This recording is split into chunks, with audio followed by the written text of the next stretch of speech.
eu aprendi, até como homem, então, aprendi com ele. Se for ver o que ele estudou, o que ele aprendeu, os livros que ele leu, aquilo que ele buscou de conhecimento, intelectualmente, eu tenho que sentar e ficar escutando ele durante 10 horas aqui assim, ó. Você está entendendo o que eu estou dizendo? Glória a Deus. Crede no Senhor vosso Deus e estareis seguros. Não busque subterfúgios. O pecado sempre nos separa da presença de Deus. Você está entendendo isso? Sim, verdade.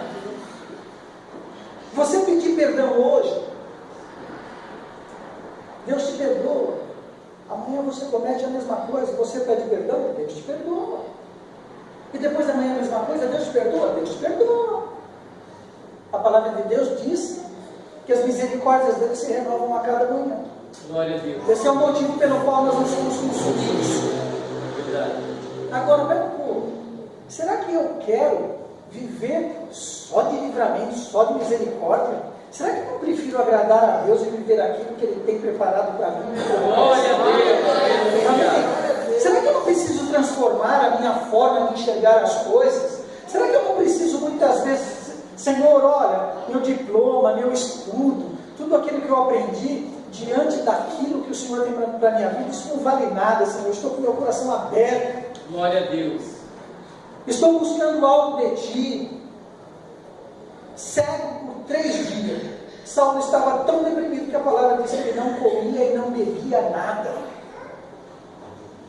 Eu não sei você, mas se eu não passo por algum problema, eu já tenho esse porte físico forte, né? E aí eu não me alimento direito. Tem gente que come dobrado, né? Cada um tem... A palavra diz que Saulo ficou 3 dias sem beber e sem comer nada. Se você está numa situação onde você precisa da intervenção de Deus, você precisa se colocar diante dele. Eu escutei uma história assim, você já escutou alguma passagem dessa? Pessoas que cuidam de animais ferozes em zoológicos, essas coisas que eles alimentam. Teve casos dessas pessoas que alimentam, que vão dar remédio, que vão cuidar desses animais, essas pessoas serem devoradas por ele, morrerem. Ah, pastor, o que isso tem a ver com tudo isso? Quantas vezes nós encontramos pessoas que foram feridas até dentro da igreja, foram buscar socorro? Aquilo que eu disse no começo foi abrir o coração. Aí abriu o coração para um pastor, alguma coisa, e no dia seguinte, aquilo que essa pessoa entregou de intimidade, de um tesouro, de algo que era só dela e Deus, no dia seguinte foi tema de reunião na igreja. Olha, sabe qual pessoa? Cuidado, senão você vai ficar de mal, né? Foram feridas dentro da igreja, como muitas vezes aqueles tratadores de animais foram feridos, onde eles estavam lá tentando alimentar e ajudar. Você está entendendo? Sim. Você não esperava que tal pessoa não me causasse dor. Isso parece doer muito mais. Eu quero dizer para você que Deus colocou no meu coração, tem muitas pessoas assim aqui nesta noite, muitas pessoas que deixaram de vir por causa disso, porque escutou algo que não agradou. Porque de repente o pastor não falou boa noite. A palavra de Deus, ela exorta também. Quantas vezes eu não saio da igreja chorando? Quantas vezes eu costumo brincar que eu não saio da igreja cheio de hematoma espiritual? Nós precisamos ser exortados. Glória a Deus. Entender. Sabe por quê? Porque Deus deseja te libertar. Glória a Deus. Deus deseja que você tenha uma vida curada, Aleluia. de mágoas, de rancor. Certa vez eu escutei uma palavra que dizia a respeito de pecado. Pecado é algo que está exposto. ainda que ninguém saiba, você sabe, e você coloca diante de Deus. Rancor é algo enraizado. As pessoas hoje, elas têm uma vida dentro da igreja, elas querem ser certinhos dentro da igreja, com dízimo, com oferta, participação e tal, e às vezes não conversa com o irmão, não conversa com o filho, não conversa com o pai, não conversa com a mãe. E a palavra do Senhor Jesus falou: olha, antes que você entregue o seu dízimo, a sua oferta no altar, se você tem alguma coisa contra o teu irmão, vai lá e se acerte com ele, depois você traz. Eita, é verdade. Olha a importância. Glória. Mas muitas vezes nós queremos buscar na igreja, sabe o que? Eu profetizo na tua vida que as portas vão se abrir. Eu profetizo na sua vida tudo que você tem colocado diante de Deus, o Senhor vai realizar. Mas muitas vezes nós não estamos preparados para ouvir assim: olha, procure essa pessoa que você magoou e peça perdão a ela. Vá na casa do seu pai, da sua mãe, do seu filho, se você não conversa, peça perdão, libere perdão, se retrate, converse, ore junto, porque assim Deus vai começar a agir na tua vida. É você falando: eu não vou mais nessa igreja, o pastor falou que eu tenho, isso é problema meu, é particular, é pessoal. Oh Deus! Oh, glória a Deus! E Jesus está falando: se conserta lá, depois traz. Isso mesmo. Mas a igreja fala assim: não traz, depois a gente vê aquilo. Então nós precisamos estar preparados para ouvir. Algo eu posso dizer a você com certeza: Deus não tem nenhum plano para te entristecer. Deus não tem nenhum plano para expor a tua vida. Deus não tem: ah, pastor, mas sabe, tal situação. Deus não quer expor você, Deus quer tratar, Deus quer libertar, Deus quer que você viva a vontade dEle. E muitas vezes nós estamos vivendo a nossa. Nós vamos na igreja, nós participamos das coisas, entregamos nossos dízimos, entregamos as nossas ofertas, fazemos tudo como Saulo fazia. E aí Jesus deixa Saulo cego, e Saulo ouve uma voz: Saulo, Saulo, por que me persegues? Senhor, quem és tu? A quem eu persigo?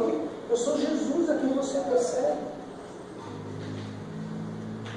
Ele precisou cair no cavalo, ele precisou ficar cego, ele precisou ficar dependente, para começar a abrir os ouvidos e entender aquilo que era o mundo espiritual. Glória a Deus. Precisamos parar de andar da nossa forma. E quando eu digo isso, não é para você se tornar um robô, oh meu Deus, não. Mas é para você começar a entender que você não tem uma religião. Eu sou evangélico. Aí você vai almoçar com as pessoas da empresa, ou você está numa festa de final de ano e está rolando ali um chopp, uma cerveja. Oh, gente, eu escuto isso e dá uma... Quer tomar um copinho de cerveja? Não, minha religião não permite. Sua religião não permite? Aí alguém fala assim: pastor, me mostra na Bíblia onde está escrito que é proibido tomar uma cerveja, fumar um cigarro. Eu vou falar assim para ele: não vou encontrar para você. Inclusive, na Bíblia está dizendo que você pode. Sério, pastor? Pode? Não tem problema? Não, está escrito lá: todas as coisas me são lícitas. Está te proibindo? Você pode? Pode. Te convém? Amém? Respondeu? Ah, pode isso, pastor? Pode. Convém, edifica. Quando eu vou fazer algo, eu falo assim: edifica. Na igreja que eu vim tinha uma pulseirinha que se vendia, e nessa pulseirinha está dizendo assim: o que Jesus faria? E demorou para cair a ficha para eu entender aquilo. Eu vou comprar uma pulseirinha dessa, está escrito o que Jesus faria. Aí a pessoa falou: não, essa pulseirinha para você pôr no braço, tudo que você for fazer, toda decisão que você for tomar, atitude, você olha e fala assim: o que Jesus faria nesse caso? Então precisamos entender isso. O que está por trás da nossa vida espiritual não é a tua faculdade, não é a tua arrogância, não é a tua soberba. Isso só vai te fazer ficar parado, até Deus te deixar César. Carregar pelas mãos. Não lute contra. Você vai ficar dando soco em ponta de faca.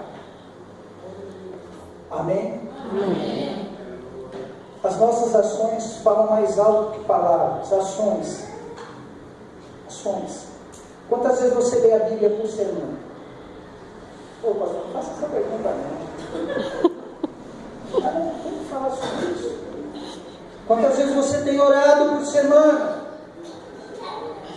Quantas vezes você tem se colocado diante de Deus? Só você ali no seu quarto. Quantas vezes você pega e fala, Senhor, eu vou ler um versículo só por dia, mas eu vou meditar nesse versículo. Uma vez eu li num livro a história, estava tendo um congresso de pregadores, e vinha pregadores do mundo inteiro. Então vinha pregadores que quando abria a boca o fogo caía. Então é aquilo que eu estou falando, inteligência, estudo, pessoas autossuficientes. E tinha um pastor que ia lá, nesse livro dizia que esse pastor ia com a Bíbliazinha dele debaixo do braço, simples, um senhorzinho. Tipo quando ele falava assim, a paz, gente caía liberta, pessoas eram curadas, o homem nem abriu a Bíblia. E tinha um novo que ele falava assim, eu quero ser igual a ele um dia. Eu vou começar a imitá-lo. Amém? Glória a Deus por isso. E um dia, antes da pregação daquele rapaz, esse senhor ia pregar, ele falou, mas eu vou ficar na baba do pastor. Se ele falar, a baba cair, vai cair em mim. Porque eu quero prestar atenção em tudo. No dia seguinte eu vou fazer tudo igual. Eu quero viver isso. Eu quero ter essa unção. Aí o senhorzinho subiu lá e falou, abra sua Bíblia no Salmo 23.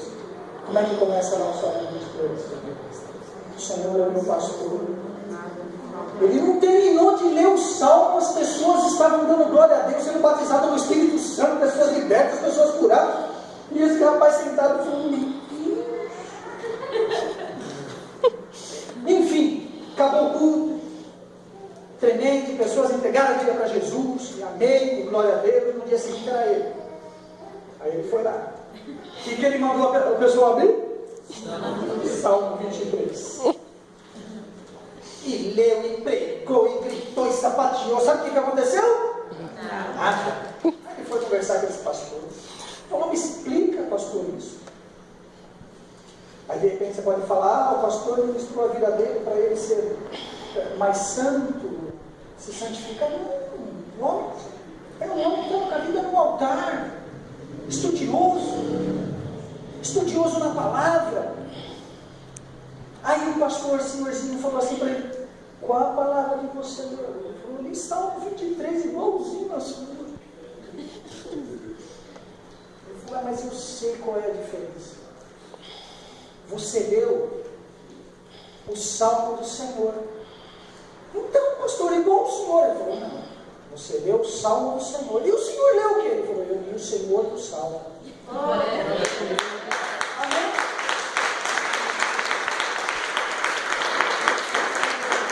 Você pode abrir a Bíblia, você pode ler, você pode estudar, você pode ver, você pode entender. Agora eu estou sabendo, eu estudei, li a Bíblia toda, de trás para frente, de ponta cabeça. Se você não conhecer a Deus, não tiver intimidade com Deus, não tiver relacionamento com Deus, você vai viver igual aquele pastor lá. Você vai ter conhecimento, você vai ter toda hora uma palavra na ponta da sua língua, você vai ter a resposta das coisas, você vai ter entendimento e a tua vida vai estar lá, pequena, paralisada, estacionada, porque falta intimidade, relacionamento. Deus quer ter relacionamento. Deus não quer saber quantas vezes você vem na igreja por semana. Deus não quer saber se você chega cedo, se você chega tarde. Deus quer ter relacionamento. Você vai sair daqui, você vai para a tua casa, sabe como? Senhor, entendi. Oh Pai, onde eu devo errar? Você vai dormir, Senhor, em nome de Jesus. Você vai acordar no dia seguinte, aí você fala assim, pastor, mas aí também, né? Quem é que tem filhos? Levanta a mão. consegue passar, durante as 24 horas, você consegue passar 1 hora sem pensar no teu filho? Eu não estou falando de falar. Falar muitas vezes não dá.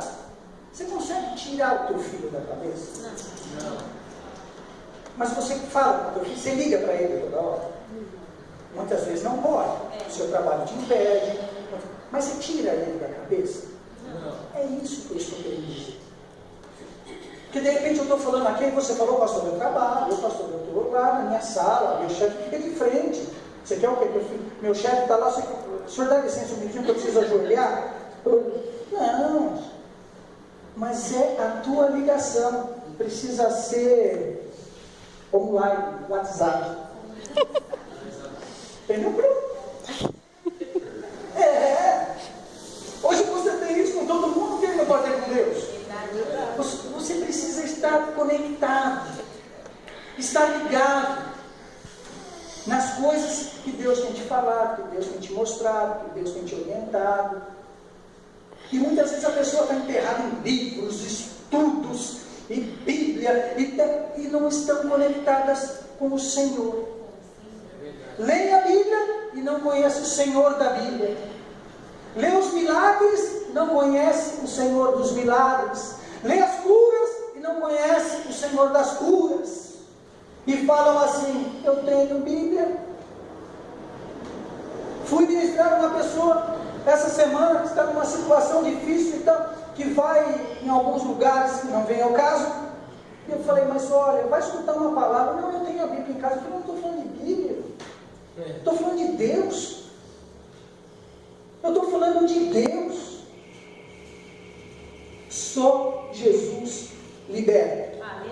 Deus quer nos libertar de todos os males. Tudo aquilo que nos atrapalha, que nos paralisa, que nos escraviza. É verdade. Que nos escraviza. Deus quer nos libertar. Ah, mas eu conheço ali, eu conheço. Se o Senhor vos libertar, verdadeiramente sereis livres. Está cheio de pessoas que falam, estou livres, estão nada. Estão pensando que estão livres como Saulo pensava. Eu estou livre. Sabe por quê? Porque leu algo que agradou. Eu estou livre, mas não está. Você precisa estar verdadeiramente livre. E aquele que pode verdadeiramente nos libertar de todos os males é o Senhor Jesus, e não há outro. Amém? Em nome de Jesus, a palavra do Senhor em 1 Timóteo diz assim, porquanto há um só Deus. Eu quando leio esse versículo, eu fico imaginando o que as pessoas, me perdoem agora. A minha esposa fala que ela diz para mim, amor, você precisa controlar porque você fala demais. Eu falo, eu sei. Mas me perdoem algumas pessoas que seguem algumas outras religiões e falam que todas as religiões levam a Deus. Amém.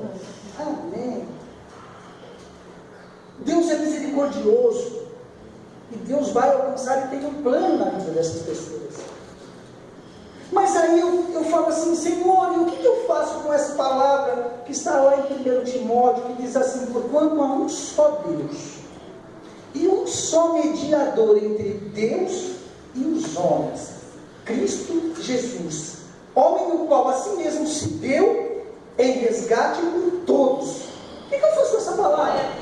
Há um só Deus e há um só mediador entre Deus e os homens, e não há outro. O que eu faço com essa palavra? Glória a Deus. Será que eu posso dar ouvidos a outros? Será que eu posso dar ouvidos? Eu posso.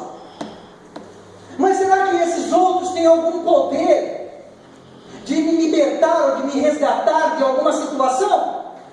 Não tem, não existe poder, porque a Bíblia está falando, há um mediador entre você e o Pai, Cristo Jesus, não há outro. Glória a Deus.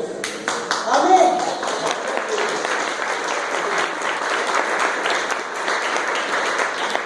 Não deixe que Satanás continue te enganando, fazendo pensar que Deus se esqueceu de você.